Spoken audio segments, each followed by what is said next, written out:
Assalamu alaikum. Bismillah ar-Rahman ar-Rahim. Alhamdulillah. Ashhadu an la ilaha illallah wahdahu la sharika lah wa ashhadu anna Muhammadan abduhu wa rasuluhu amma ba'd. Brothers and sisters, let me tell you something. Every one of you who came to this conference, you came for a reason. Every session that you go through, there's something there for you. I want to speak to you today about one of the greatest decisions you'll ever make in your life. Who's going to be your friend? Who you're going to hang out with? Who's going to be your buddy? Who you're going to get married to? Sisters, would you mind if I speak to the brothers for like 30 seconds? Would you mind? Brothers, don't worry, they can't hear us. And I want an honest answer. And I'm going to look at every one of you.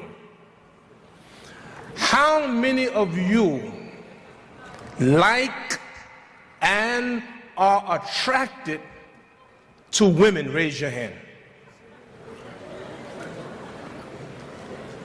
All right. Those who didn't raise your hand, see me later. We're going to talk.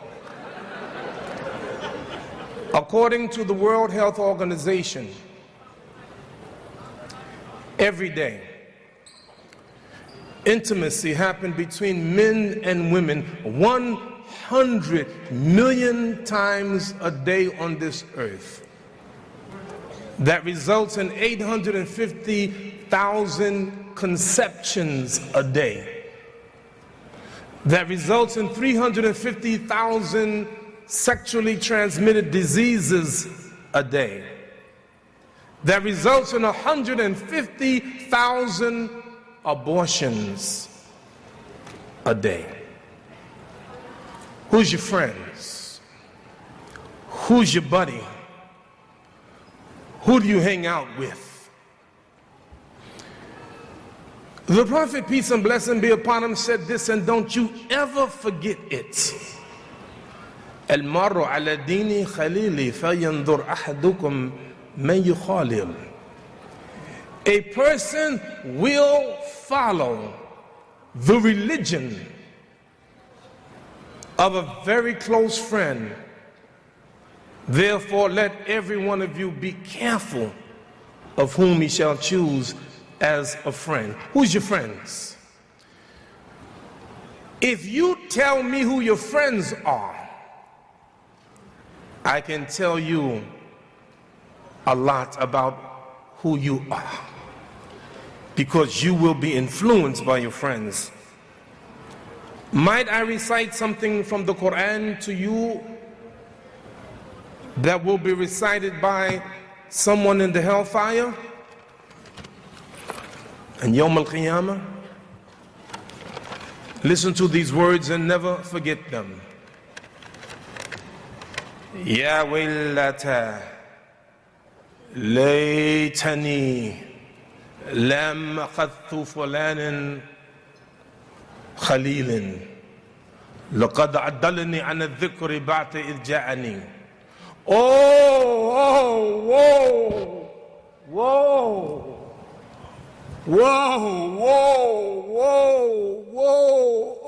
shame, woe to me, Would that I had not taken such a person as a friend. They took me away from the reminder after it came to me. Oh, woe is to me.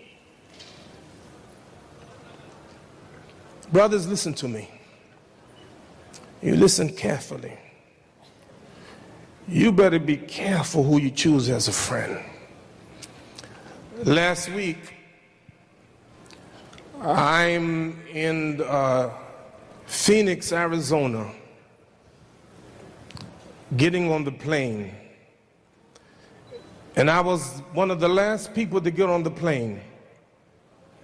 And I noticed as I walked through first class, wallahi, every person that I saw had a smartphone, or iPad, or iPhone that had something just like you have. And as I went through the plane, I'm looking, everybody busy on the phone. There's an imam, I love him. I have the same debate with him every year. He's probably at the conference, I'm sure he's here, and he would tell you. And you know what we debate about? This imam, I love him, he's smarter than me, he has more taqwa than me, he has more everything of me of good. But there's one thing that this imam does not have. He doesn't have a computer. I said, Imam, you don't have a computer? I don't have a computer. And every year I say, you know, this is going to be the year he's going to get a computer. I said, Sheikh, you get a computer? He said, no. Sheikh, not even a smartphone? No. You don't know this. I was the last one to get a cell phone. I resisted for some reason. I didn't get a cell phone for a long time. I finally got a cell phone. And every time I took out my cell phone, the youth would start laughing. Oh, look at that. So, you know, finally I got a really good smartphone. They're not laughing at me anymore. But I said, Sheikh, don't you know the value of computers? Don't you know you can go on your iPhone and you can get some of the greatest reciters of the Quran? You can get Sheikh Abdurrahman al-Sudais and you can listen to him on your iPhone. Don't you know that, Sheikh? He said, yes, I know. I said, don't you know you can get on the internet and you can go online and you can learn so many Islamic things? He said, yes, I know. But yet he wouldn't get it. And you know why? I understand. Computers, in my opinion, is like money. Money is neither good nor bad. It's what you do with it. You can take money and build schools and hospitals and libraries. And you can take money and you can buy the haram. You know, the other day went to get my newspaper, and there's a brother, alhamdulillah, a good Muslim brother, works in this Muslim store. And recently he was telling me how he's going to go back home, he's going to learn the Quran. So I went there the other day, and like so often, as I'm parking my car to go to the store, he didn't see me. He's outside and he's smoking a cigarette. Young man. And so when I got out of the car, I knew what was going to happen. When he saw me, he hid the cigarette. Usually I don't say anything. But this time when I saw him, I did like this. He said, haram, haram, haram. Telling on himself. You know something, brothers and sisters? While these great gifts of technology that Allah has given us is good, but it can also be bad. I'm going to ask you this. Could you withstand an examination? Everyone bring forth your iPad, bring forth your cell phone, bring it here, and let us look at the history and see where we have gone, what sites we have visited. Could you withstand the examination? What's my point? My point is the new friends is not just people. It's iPad. It's Facebook. It's Instagram. Will we be sorry on Yawm al-Qiyamah because we took these and went to places that we should not go? In my conclusion, I'm going to add something that Sheikh Yasir said. Actually, I had some of the same things that I wanted to mention. How many of you brothers want to get married? Raise your hand. Good. How many would like to get married today? Raise your hand. MashaAllah. How many sisters like to get married? No.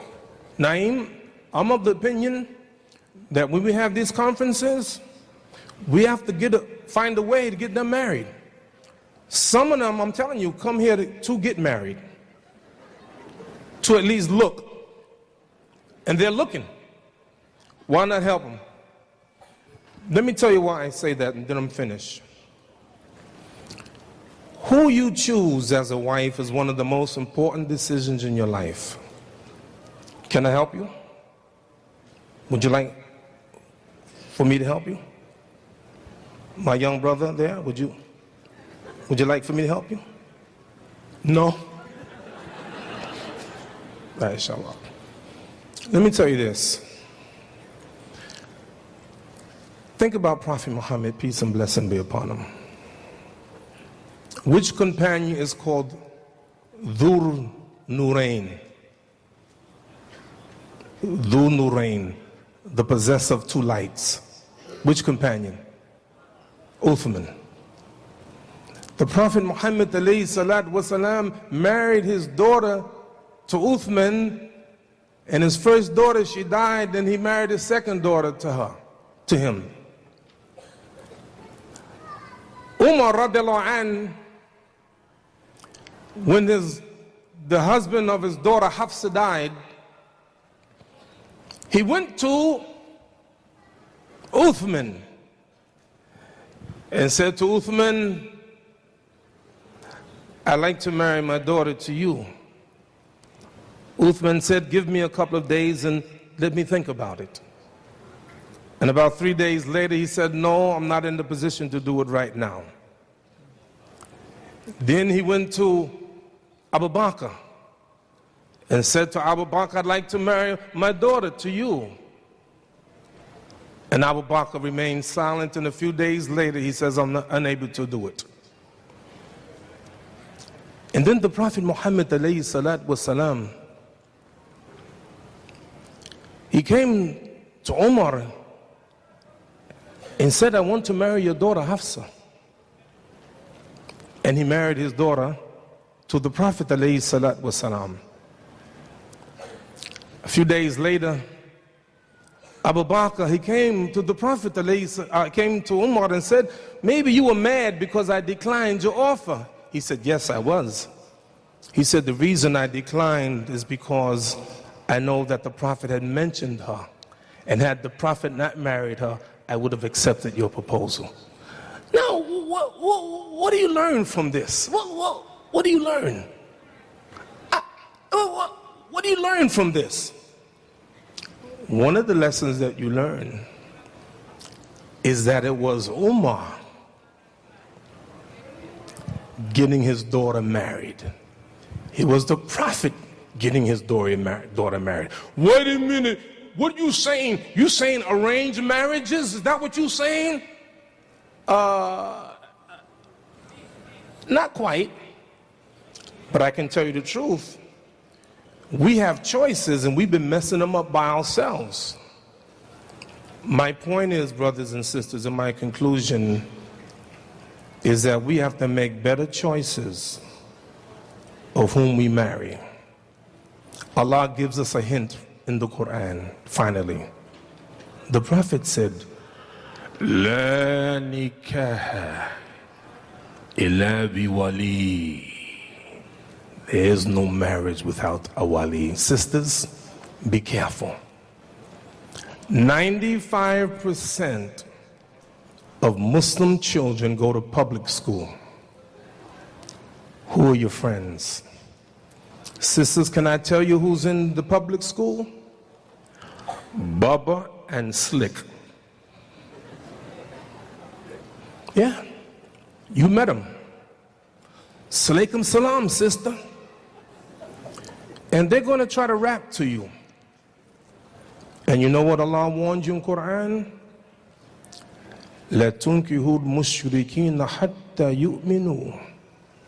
Do not marry your daughters to the pagan women until they believe, even though they may appeal to you. Allah tells you why.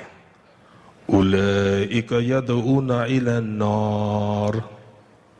because they invite you to the fire. That's it. Who are your friends?